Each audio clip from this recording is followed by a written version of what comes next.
Yeah, I think we as an apostolic believer, you should see it also on the outside and you should see it on our behavior. Yeah, yeah. And it's not just a mental thing, I'm a Christian, I believe God, and but I look like the world. Ladies and gents, welcome to Voices of Life, the podcast with topics related to the apostolic faith in the 21st century. Let's talk about what interests you here on Voices of Life. Hello and welcome back to Voices of Life. Today we have a very important subject for you guys. It's called identity. We have several questions about identity. For example, what is identity? And do we need to have a solid identity? And what are the influences on our identity? And so on and so on. And maybe the Bible also has something to say about it. Maybe. And maybe there is some difference between our identity and the identity of non-believers. So let's dive right into it and let's talk a little bit about our identity. Well, identity consists of everything that makes you, you. For example, the way you laugh, the way you walk, the way you speak, even the languages you speak. Because, for example, if you speak two languages, it seems that characters, they don't change completely, or identities, but they do have certain differences when you speak, for example, for us now, English or German. We notice it always in our episodes. Doing English, it's way harder for us because it's not our mother tongue. We're not used to speaking English. Amen. And sometimes it's even a little different personality and the way we speak. So that also makes our identity, but also our faith system, our belief system, how do we grow up? So everything influences that as well, going into the identity and making you, you. So the identity of each person consists of common things that a group of people have to together. Let's say they are all born in a certain country, or they belong to a certain group of people that go to church or don't go to church, whatever. So we have some common things, and then we have some other traits that only that one person may have. And all of that combined makes up the identity of that person, for example. Is that right? Yeah, that's right. And it's also things like No. like you mentioned some things like where you're born, or maybe also your sex and other things that are settled. But there are also things in your identity that can change, that develop over the course of time. And those kind of things are, for example, like things you believe about yourself also. Maybe when you were young, you were very self-conscious. You didn't like dare to do stuff, or you didn't dare to stand in front of an audience, but then you had to several times, and you grew and you got better at things.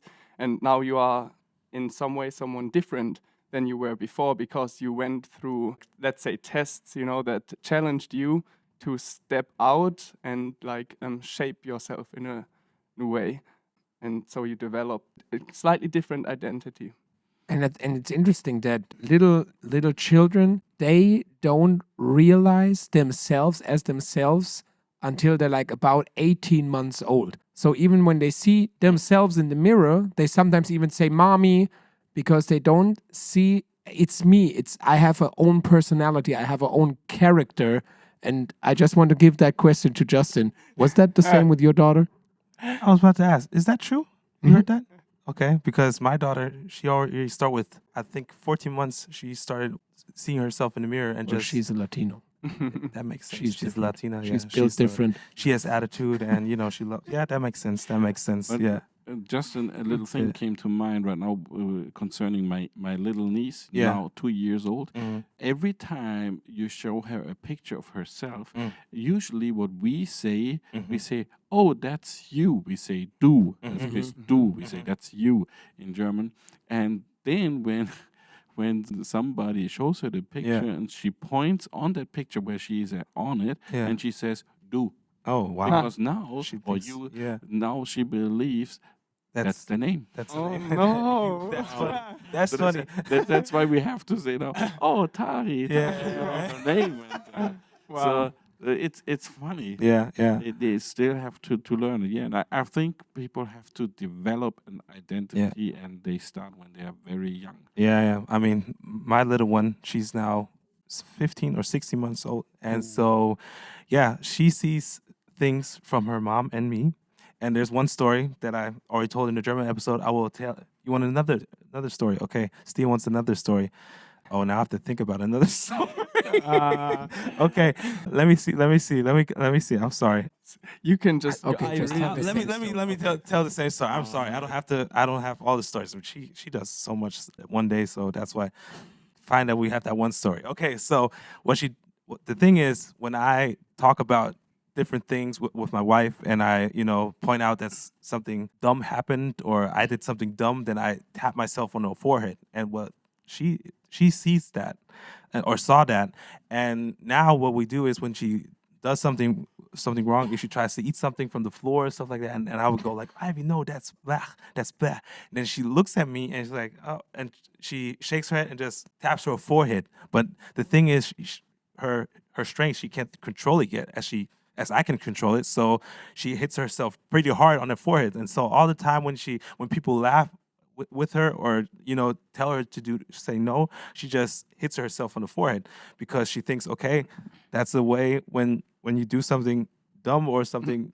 when you do something dumb, you just hit yourself on the forehead. And yeah, that's what I'm trying to beat out of her now because that's, I mean, it looks Please don't beat it on out the of her. forehead or on the forehead. No, I'm just kidding. But yeah, because people ask, what are you doing to your daughter? And it's like, no, she saw it from me. Beating it out of her. Yeah. She saw it from me. Now I have to deal with it. But yeah, so there's a lot of things that when she sees, she does. Oh, I have one more story. Can I tell this one more story? Let's go for it. So okay, well, my sister and oh yeah, we got time. Yeah, my sister and my future, how you call it, brother-in-law, they came. Also Josephine and Katalin, for y'all who are you guys are looking. So I was asking. names dropped. Nice. Everybody knows it. Okay. Yeah, just making sure. just making sure that people know who I'm talking about here. So Years later. Right? yeah, who's in fault with all this stuff? So the thing is, there was a toy that Ivy had, and it had batteries on it, and the battery got weak, and the toy didn't function anymore. So what Katalin did, my future brother-in-law, he is Romanian, so they live differently as we Germans do. So what we Germans do, we take a battery out, throw it away, put a new one in. What Romanians do, Not Romanian. yeah, what they do is they take the battery out, bite on it, or or do something, just how you say, yeah, they bite on it and then put it back in and it works again. So that's what happened. So the toy, it didn't work anymore, and I was frustrated because it didn't work anymore. So he was like, oh, hold on, I'll help you out here, because I was looking for batteries, couldn't find any batteries. So he just opened it up, the toy, took the batteries, bit on it, put it back in, and it worked. And I didn't realize this. I was still looking for batteries. I came back to the room, and I was like, you got new batteries or what happened? And he's like, no, I bit on it and it worked. And I was like, what? And I didn't believe that at first. I thought he was just joking with me. So I was like, okay. And I was like, okay, some joke, haha. And so we went by our day. And then a few days later, it didn't work anymore again. So I tried to, I opened the toy up, and I realized I saw bite marks. And I was like, oh, that was serious. So I was like, okay, weird. I put him on the floor, and Ivy, she went there, took him, and wanted to bite on the batteries because she saw it from her uncle, you could say, or future uncle. And Wow. I was like, what? And now, again, 2 weeks ago, the same thing happened again. My wife was changing batteries, had it on the floor, and again, Ivy went there and wanted to bite on the battery because he saw it on the future uncle. It works, so let's do it this way. So yeah, when children, they put an eye on you, they want to do everything you do. So yeah, you have big influence over children. So you better watch it and better watch what you say, what you do, how you do it, and how you act. So yeah, that's crazy. That shows what a big responsibility you have if you are raising up a child. Yeah, it's It's fun. It's fun. But it's also interesting what comes to mind is the responsibility we have in our church. Yeah. You see, when people are born again, they are just like little babies, and now they copy. In Yeah. the beginning, usually they copy what they see Yeah. and what they hear. So if they are born into, now I mean, if they are born into a dead church, I mean dead in worship and so on, then that's what they imitate and that's what they are used to. Yeah. And then later on, years later on, to tell them, well, clap for the Lord, raise your hands, and you can jump, dance, whatever you want to, and so on. It will be very hard for them to change. But so that's a responsibility we have is when we have newly born babies in our churches that we show them the right way, what to do, how to behave, and that's called actually discipleship. That will strengthen their identity or at least form their identity. That's why it's also important with whom you get around, with whom you surround yourself with. No matter if you're a young person now or in the church, it depends who are the people around you, and because they will shape you, they will shape your identity, even if you want to or not. Just by hanging out with them, it's not something we decide willingly. Oh, I'm gonna take this trait from him and this trait from him and this bad trait. No, I won't do that to me. I won't accept that and be like that as well. But it just happens that the more you hang out with those people, they will have an effect on you. That's why even as a Christian, you'll have to decide, whom do I spend most of my time with? It doesn't mean that we should all lock ourselves up in a monastery and just, we're just praying and just in church all day long and doing our own gardens or something. Because God also said we should go out into the world, but we cannot be of the world anymore. We're still in the world. We can't lock ourselves up, but we're not part of it anymore. That's why we have to watch out. Okay, with whom do we surround ourselves? Who are the people that we spend most of the time with? Because we'll be partially a mirror of what they are, and we'll also have influence on them on the other way around. Yeah, I think we'll become what we identify with, or with whom we identify with. Yeah. That's what we become. So if we identify with God, with His Spirit, then we'll become more like Him, like His being, the way He is, like His characteristics. Yeah. Yes. Yeah, this. You have a Bible verse, Yes, huh? yes, Let's I go. have a Bible verse. This reminded me of 1 Peter in chapter 2, verse 9. It says there, but ye are a chosen generation, a royal priesthood, and holy nation, a peculiar people, that ye should shew forth the praises of him who hath called you out of the darkness into his marvelous light. Because when Stephen was talking about how you're different, and the Lord says that we are a peculiar people, okay? And I remember preaching about it. It was titled "Embrace Your Weirdness," and and this preaching it really spoke to me because I was young at that time, and of course I realized, well, some of the things I'm doing are odd. They are different than to what my friends are doing. I'm sorry, you said it again. Ah, When you were young. well, when I was even younger. I'm sorry. I'm so sorry. I'm still young, I know. But it feels such a long time ago, like I'm married now and so many things have happened. And it feels such... Don't make it worse. Just go on. But I remember it was like, okay... It was like 3 years ago.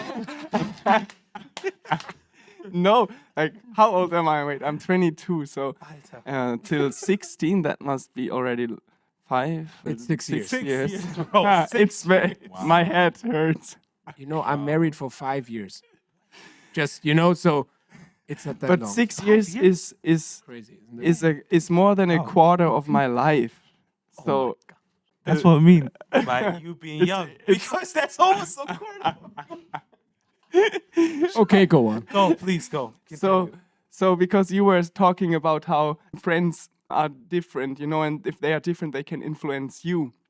And what we have to recognize when we have friends in the world, that we cherish what we have from the Lord, what makes us unique and maybe weird in the eyes of our friends in the world.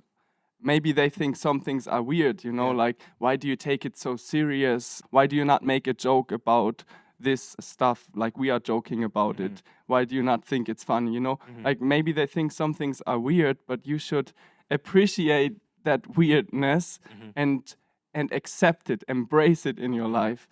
And if you do that, then you will be able to, what Stephen also said, to be the one who influences them. Yeah, Because they will come to a point where they think, wait a minute, maybe, you know, there's a good reason why he's not joining the jokes. Yeah. Maybe he's actually right that this stuff is serious, you know, that there's God and he has some serious plans for us. Yeah. But I think you can only really embrace your weirdness when your identity is strong and solid. Yeah. That- right. Yeah, for sure. So this preaching, it was actually making me aware the first time that I need to get, you know, my identity strong, because you cannot if you don't have that identity.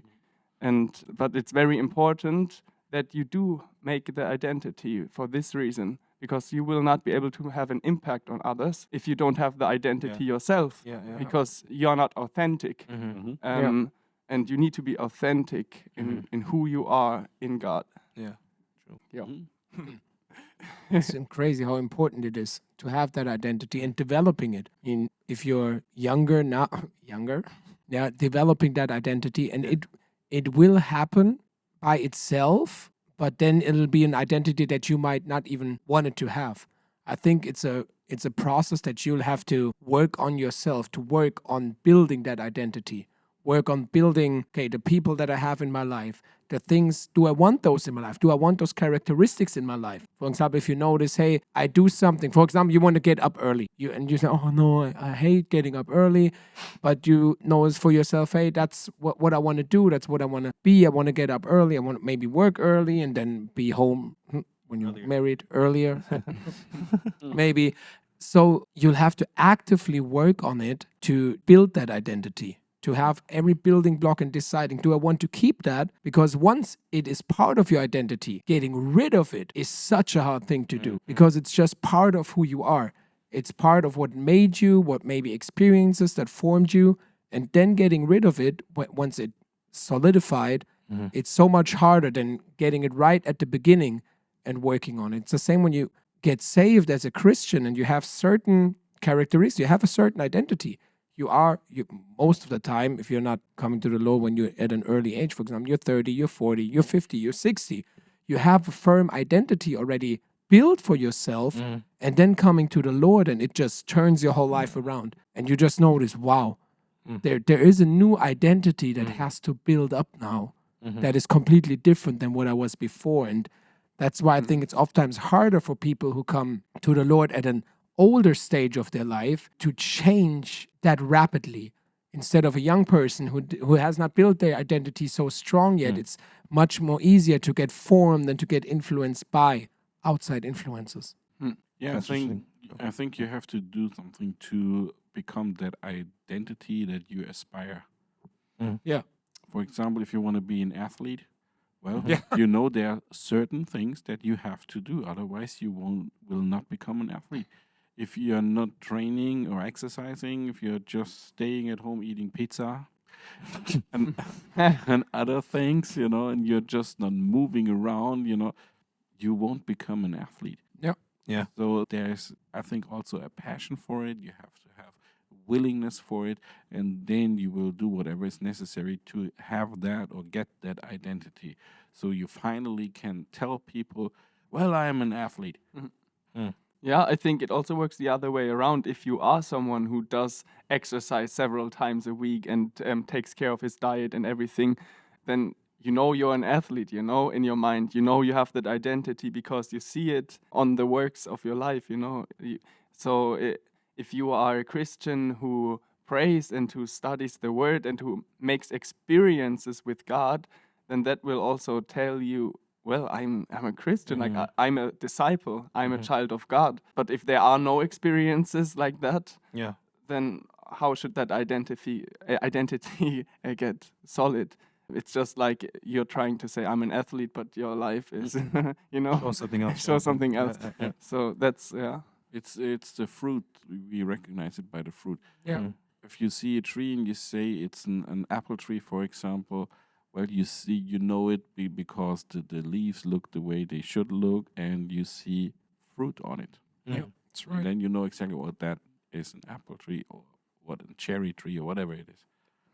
And I think it's so interesting that it's self-explanatory for like athletes or trees now, but when we come to Christianity, sometimes it's not, people are like, oh no, you don't have to dress a certain way, you don't have to behave a certain way, just be yourself, just be whoever you want to be in Christ, do what you want. But it's just not that way. Our identity has to be in Christ and rooted in his word, that we become more like him, not just doing whatever we want, because we've been bought with a price. Yeah. Jesus shed his blood so that we can be saved. And so our identity should conform more and more to him, which I think is one of the biggest differences compared to people who believe in God and people who don't, or people who are Christians and people who are not, that we just have a God, Jesus, that we want to become more like him, while other people, they might have idols. I don't know if idols is the right word. Maybe examples is the better word. I strive to be like that politician, or I strive to be like that athlete. I strive to be like that influencer. I mean, that whole scene is built up on, hey, becoming more like them, following their lifestyle. Hey, they have such a cool lifestyle. I want to have that too. And that's a difference between Christians and people in the world, that we strive to live like Christ and follow his example. Yeah. It's important just to really have Christ as our inspiration, because I know a lot of Christians who say they follow Christ, but they follow also other, like we said, athletes or musicians or even movie stars, and sitting there, oh yeah, I follow Christ, but this guy is so cool and he does this and that, and he also believes in God. So why can I not really, So it's very important just to say, I believe in Christ. All these people are nice. I don't know, this one guy, he's good in sports, but at the end of the day, Christ is my inspiration, and I want to follow him. I want to be like him. I want to speak like him. I want to think like him, and really also go after it. And you have to be open for it. You can't just, you have to be open for it, because like we said, our flesh is not good. And the Lord has a lot of things that he wants or needs to change in us if he wants to work with us. So we have to be willing and open to really accept that change, or actually work on that change, or work on different characteristics that we have that are not really good for our ministry yet. So we have to work on that as well, and that's what we have to be open for. Yeah, I think we as an apostolic believer, you should see it also on the outside, and you should see it on our behavior. Yeah. And it's not just a mental thing, I'm a Christian, I believe God, but I look like the world. It's right. It's the same way. Let's say somebody comes to you and tells you, I am a really hard rock fan, and he's always, not just when he works, always, also in his free time, he dresses in a suit and a tie, nicely cut hair, and he tells you, I'm a hard rock fan. You wouldn't believe that. You'd say, huh? Something's wrong with you, because all of those hard rock fans, if they are not at work, for example, maybe he works in an office, or she works in an office, of course, then she changes maybe, but in their free time, usually they dress in a certain way like everybody else that goes to their concerts and does their headbanging and so on. So if there is somebody coming and say, well, I'm in my heart, I am a hard rock and metal fan, really hardcore fan, you wouldn't believe that he's really a hardcore fan. Yeah. I wouldn't, or I'm a breakdancer or whatever, and all they do is, like I said, just walk around in suit and tie, for example, to have an extreme. Yeah. And I think that's the same way when it comes to Christianity, when it comes to our faith. You see it on the outside. It's not just a thing on the inside. It starts, of course, on the inside, and that's the most important thing. But it will show and manifest on the outside. So that's why that's how we can identify who is an apostolic believer and who is whatever a kind of believer. That's right. See? I just wanted to do that. We are a little exhausted, I guess. We don't know what to say anymore. I think, especially in English, it's not that easy for all of us. So is there anything you guys want to add? Or you are happy to close and end this episode? I'm joining the noises of the animals that made those sounds in Crickets. the crickets. I'm joining the sounds of the crickets. I think there's definitely more to say, Yeah. but right now I think nothing interesting would come out at the moment, so I think it's better to end it here. See, wise words. So what we'll do, we'll end this episode. I Well, have 1 point. No, I'm playing. I'm just. don't I mess was- around with us. Don't do it. Everybody has leaving on their mind, and now you say, "Well, I have one more point." No, I'm just kidding. I'm just. Well, playing around. Anyway, we are glad you joined us today and listened to our episode, and hopefully it's not the last time you listen to our episode. We would like to have you back on this show. God bless you, and hope to have you back. Yes, God bless you. See you then. Until next time.